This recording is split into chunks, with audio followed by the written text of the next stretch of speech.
레위기 6장 19절부터 23절까지 함께 읽겠습니다. 여호와께서 모세에게 말씀하여 이르시되 아론과 그의 자손이 기름 부음을 받는 날에 여호와께 드릴 예물은 이러하니라. 고운 가루 10분의 1 에바를 항상 드리는 소제물로 삼아 그 절반은 아침에 절반은 저녁에 드리되 그것을 기름으로 반죽하여 철판에 굽고 기름에 적셔 썰어서 소제로 여호와께 드려 향기로운 냄새가 되게 하라. 이 소제는 아론의 자손 중 기름 부음을 받고 그를 이어 제사장 된 자가 드릴 것이요 영원한 규례로 여호와께 온전히 불사를 것이니 제사장의 모든 소제물은 온전히 불사르고 먹지 말지니라. 아멘. 하나님께서 이스라엘 백성들에게 제사에 대해서 5가지 말씀하신 이후에 제사장들에게 제사를 어떻게 섬기고 드려야 하는지 다시 또 말씀을 하십니다.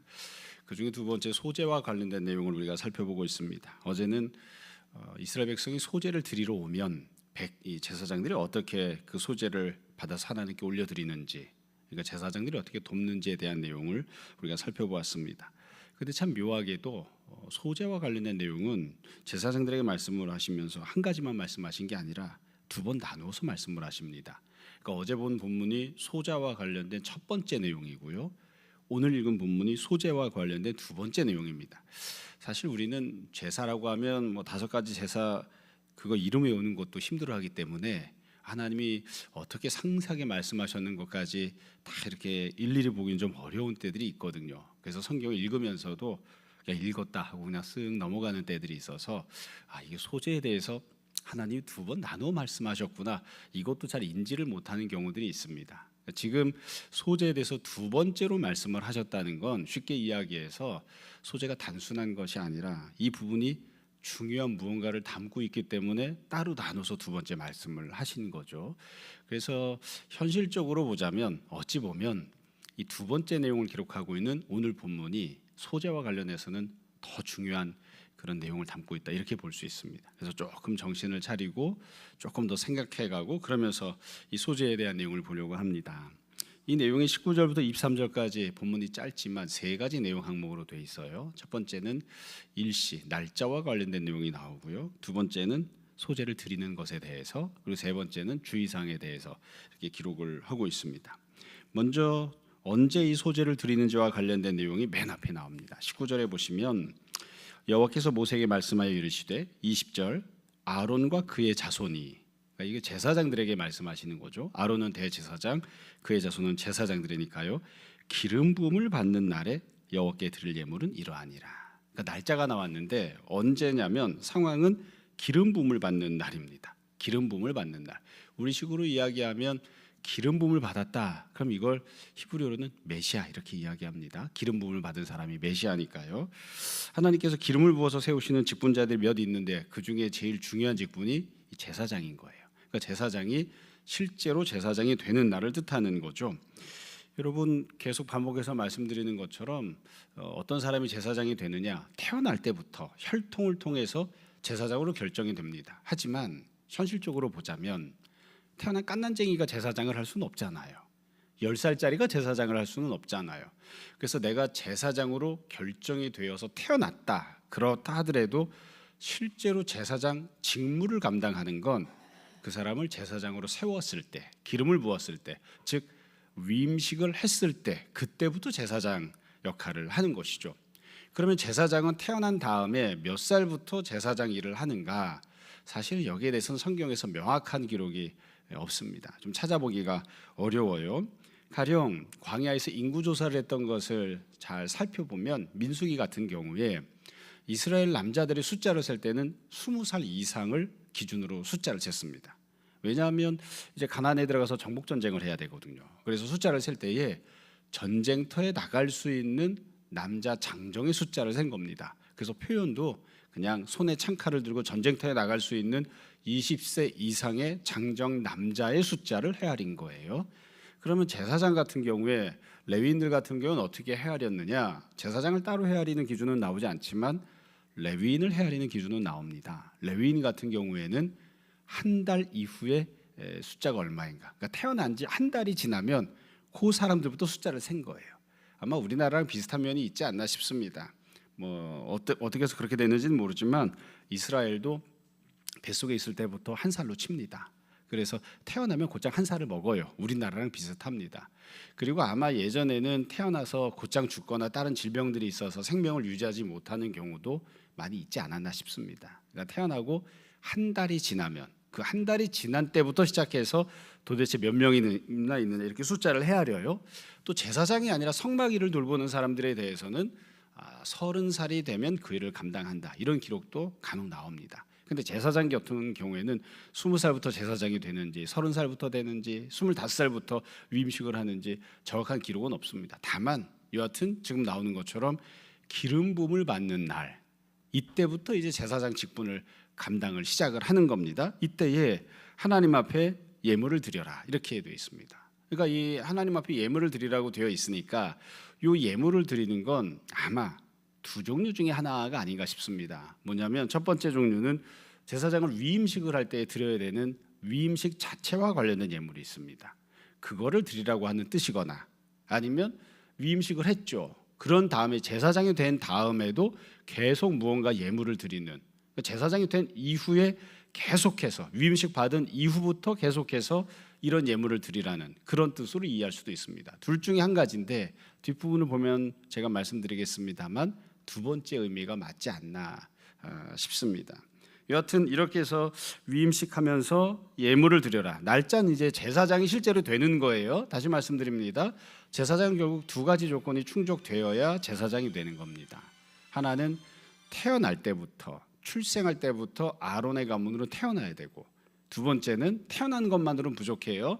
직분을 감당하는, 기름 부음을 받는 위임식을 해야 이제 제사장 일을 하는 겁니다. 자, 그러면 어떻게 제사를 드리라고 했는가? 20절 뒷부분부터 21절까지 보면 제사장이 소제를 드리는 내용이 나오는데 이렇게 되어 있습니다. 제일 처음으로 나오는 내용은 고운 가루 10분의 1 에바를, 이렇게 되어 있죠.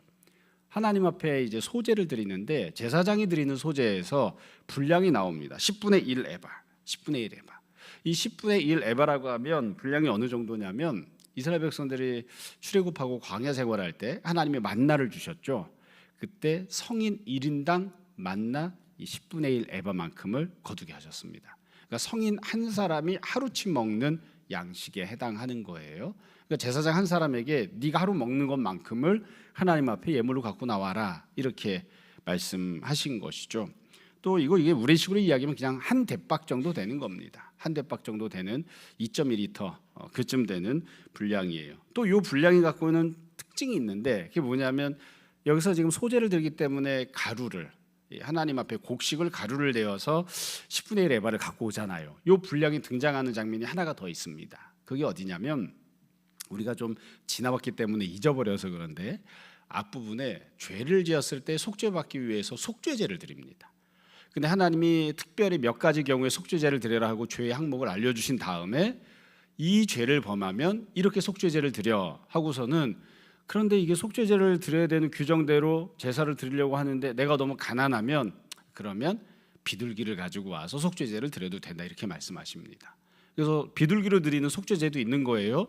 근데 그 뒤에 보면 뭐라고 말씀하셨냐면, 근데 형편이 가난해서 비둘기로도 속죄제를 못 드릴 경우에는 곡식가루 10분의 1 에바를 들고 와서 속죄제를 드려라, 이렇게 말씀하십니다.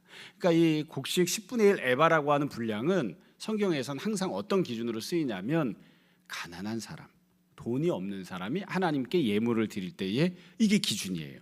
그러니까 지금 하나님께서 제사장에게 소제를 드려라 말씀하실 때에 넉넉하고 풍요로운 부자가 제사 드리는 걸 기준으로 삼은 게 아닙니다. 가난한 사람이 하나님 앞에 소제를 드릴 때 그것을 기준으로 이제 하나님께 소제를 드리라고 한 거예요. 뒤집어 이야기하면 제사장은 가난합니다. 뭐 돈이 많아가지고 넉넉해서 막 뭐 송아지 끌고 오고 이렇게 할 수 있는 그런 형편이 아닌 거예요. 그 뒤에 보시면 꼼꼼히 잘 보세요. 고운 가루 10분의 1 에바를 어떻게 드리라고 했냐면 항상 드리는 소제물로 삼아. 그러니까 이거 한 번 드리는 게 아니고요. 항상 드리는 거예요. 항상. 그리고 이렇게 부연 설명했습니다. 절반은 아침에, 절반은 저녁에 드리되. 그러니까 이걸 우리식으로 쉽게 이야기하자면 이거예요. 제사장이 하나님 앞에 소제를 드리는데 얼마큼 드리느냐? 날마다 드리는 겁니다. 날마다. 그 소제물을 절반으로 나누어서 아침에 한 번, 저녁에 한 번. 그러니까 제사장은 날마다 하루에 2번씩 하나님 앞에 제사를 드려야 됩니다. 근데 날마다 2번씩 제사를 드리려고 하니까 그때마다 염소를 끌고 올 수가 없잖아요. 그러니까 가난한 사람이 드리는 만큼의 분량, 그걸 절반으로 나누어서 아침 저녁으로 그렇게 하나님 앞에 날마다 제사를 드려라, 이렇게 하나님이 말씀하신 거죠. 그래서 이 내용을 보면 결국 성막에서는 어떠하냐? 제사장이 날마다 제사 드릴 겁니다. 날마다. 그때 드리는 예물은 소제입니다. 이렇게 놓고 보면 앞에서 기름 부음을 받는 날에 예물을 드리라고 했잖아요. 이게 무슨 말이냐면 위임식을 할 때 이 제사를 드리라는 뜻이 아니라 위임식을 받았죠. 그날부터 시작해서 제사장 직무를 마치는 날까지 하여간에 이 제사장 직분을 감당하는 동안에는 날마다 2번씩은 하나님 앞에 나와서 예물로 이 소제를 제사장이 드려야 된다, 이렇게 명령하시는 거죠. 21절에 보면 조리 방법이 나옵니다. 그것을 기름으로 반죽하고 철판에 굽고 기름에 적셔서 썰어서 소제로 하나님께 드린다, 이렇게 명령을 하고 있습니다. 그러니까 이번에는 소제는 이 제사 드릴 때 조리 방법에 따라 제사 종류를 몇 가지로 나누는데 제사장이 드리는 소제는 딱 한 가지예요. 철판으로 구워서 이렇게 드리는 겁니다. 그러니까 뭔가를 하라고 지금 말씀하시는 거죠.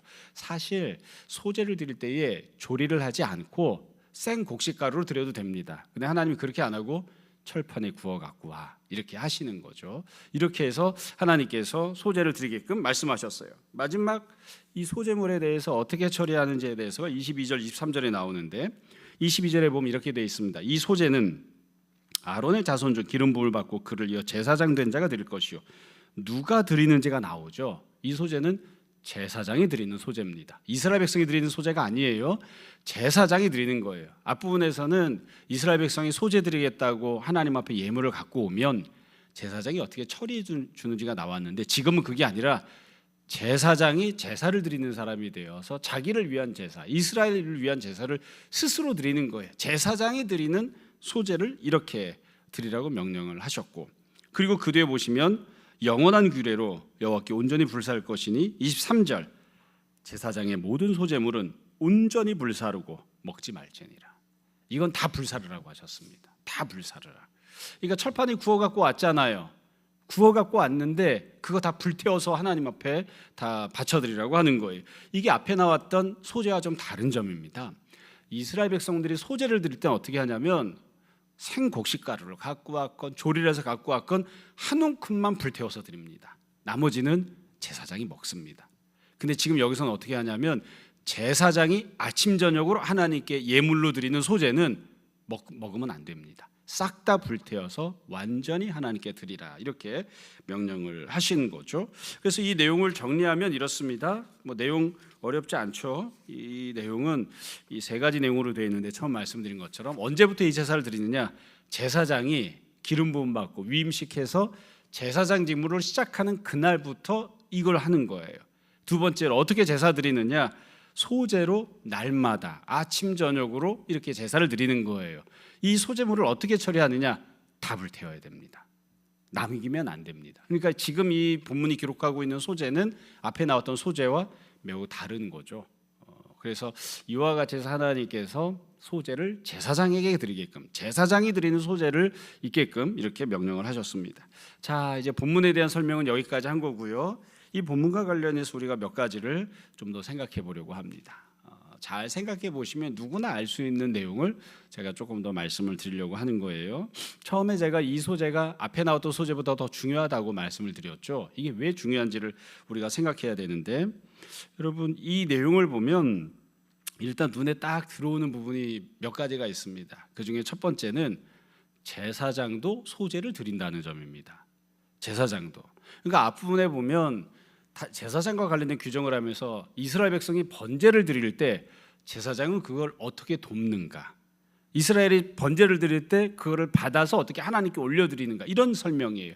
뒷부분도 마찬가지예요. 그런데 지금은 뭐냐면 제사장도 하나님 앞에 한 명의 성도로 서 있는 겁니다.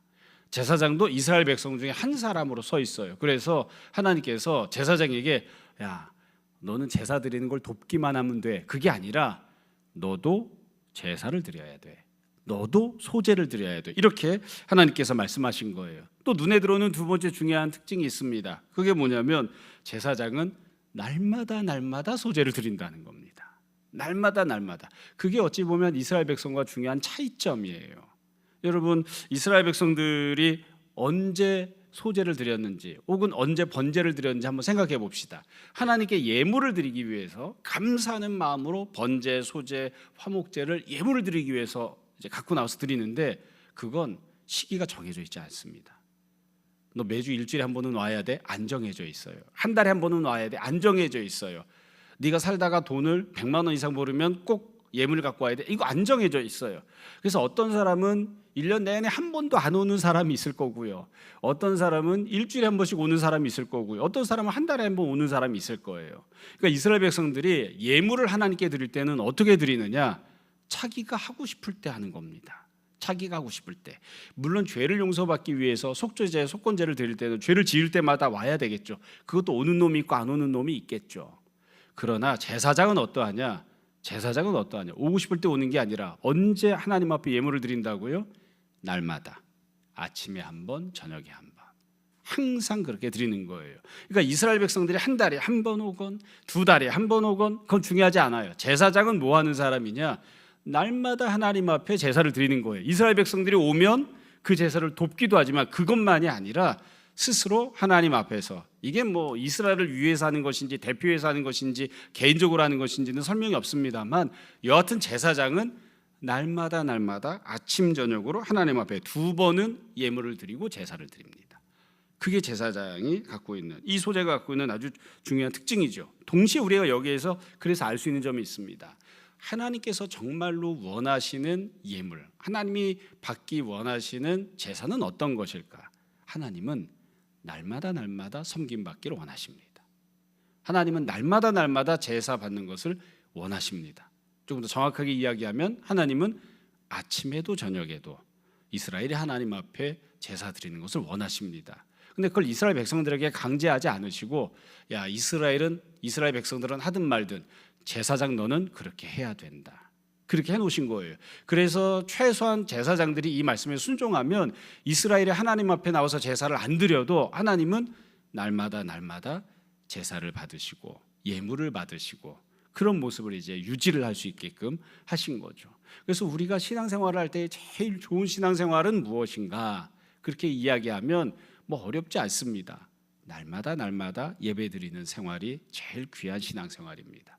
뭐 우리는 아침에 한 번, 저녁에 한 번 이럴 수는 없지만 혹시만 가능하다면 그렇게 날마다 날마다 주님 앞에 나와서 예배드리고 날마다 주님 앞에 가까이 나와서 기도하고 그걸 하나님이 제일 기뻐하시는 것이고 하나님이 제일 원하시는 거예요. 그게 이제 이 레위기에서 이 소제에서 특별히 제사장이 드리는 소제에서 우리가 찾을 수 있는 것이죠.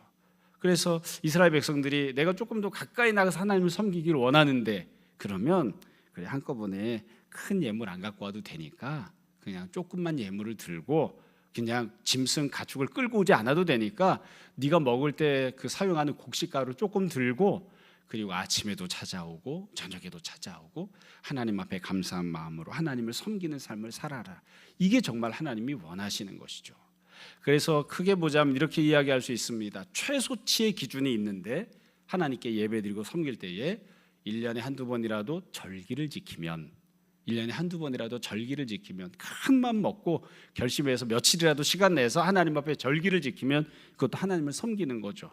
이거보다 더 귀하게 하나님을 섬기는 것은 그래도 일주일에 한 번 안식일마다 하나님 앞에 나와서 제사드리고 하나님을 섬기며 그게 조금 더 귀한 삶이겠죠. 그거보다 더 귀한 삶은 주중에 한 번 더 하나님 앞에 나와서 섬기는 것이고 그리고 하나님이 원하시는 건 날마다 날마다 하나님 앞에 나오는 것입니다. 우리가 이 내용을 잘 기억하고 하나님이 제사장에게 무엇을 명령하셨는지 하나님이 정말로 원하시는 섬김 받으시는 것은 무엇인지를 잘 생각했으면 좋겠습니다. 우리가 나중에 죽어서 천국에 가면 그러면 날마다 날마다 주님을 볼 것이고 날마다 날마다 주님께 예배를 드리겠죠. 근데 이 땅에서 살면서는 우리가 세상의 여러 가지 일들도 해야 되고 육신을 갖고 살아가니까 여러 가지 한계점들도 있고 그렇습니다. 그러나 할 수 있는 대로 주님을 섬기고 예배드리는 일에 가장 우선순위를 두어서 날마다 날마다 주님을 섬기고 예배드리는 그래서 주님께 영광을 돌리고 또 주님을 기쁘시게 하고 또 그 가운데 우리가 위로를 얻고 은혜를 받는 그런 아름다운 삶을 살았으면 좋겠습니다. 모쪼록 기쁘고 좋은 일이 있을 때도 주님 앞에 나오고, 또 힘들고 어려운 일이 있을 때도 주님 앞에 나오고, 아무 일이 없을 때도 주님 앞에 나오고, 늘 주님을 섬기며 사는 우리 모두가 되기를 주님 이름으로 축원합니다. 잠시 기도하겠습니다. 아버지 하나님, 주께서는 이스라엘을 만나기 원하시고 또 예배 받으시기 원하시고 예배를 통하여 은혜 베푸시기를 원하시는 것을 우리가 오늘 다시 한번 생각합니다. 아버지 하나님, 우리가 이 말씀을 잘 새겨듣게 하시고 또 우리가 귀한 직분을 받은 자들로 날마다 주님 앞에 나오는 일에 열심을 내게 하시며, 또 그저 단순히 의무로서가 아니라 기쁘고 감사한 마음으로 주님을 섬기기 위해 날마다 예배드리는 자, 그리하여 그 가운데 주께서 예배하신 은혜를 누리는 자 되게 하여 주옵소서. 우리가 육신을 입고 이 땅 가운데 살아가는 동안 여러 가지 많은 상황과 환경들에 처하곤 합니다. 우리 힘으로 헤쳐나가기 어려운 힘겹고 좋지 못한 상황을 만나도 주님 앞에 나와 기뻐하며 감사하며 예배드리게 하시고, 또 우리가 원했던 일들이 이루어져서 주님 앞에 참 감사한 마음이 들 때에 그때에도 혼자 기뻐하는 것이 아니라 주님 앞에 나와 감사하며 예배드리는 우리 모두가 되게 하여 주옵소서. 아버지 하나님, 우리가 주님을 만나는 그날까지 날마다 예배드리는 자리를 지키고 살다가 주님을 기쁜 마음으로 만날 수 있도록 우리 모두에게 건강을, 또 주님을 사랑하는 마음을, 또 넉넉한 형편을 허락하여 주옵소서. 감사하며 예수님 이름으로 기도합니다. 아멘. 하늘에 계신 우리 아버지여, 이름이 거룩히 여김을 받으시오며 나라가 임하시오며 뜻이 하늘에서 이루어진 것 같이 땅에서도 이루어지이다. 오늘 우리에게 일용할 양식을 주시옵고, 우리가 우리에게 죄진 자를 사하여 준 것 같이 우리 죄를 사하여 주시옵고, 우리를 시험에 들게 하지 마시옵고 다만 악에서 구하시옵소서. 나라와 권세와 영광이 아버지께 영원히 있사옵나이다.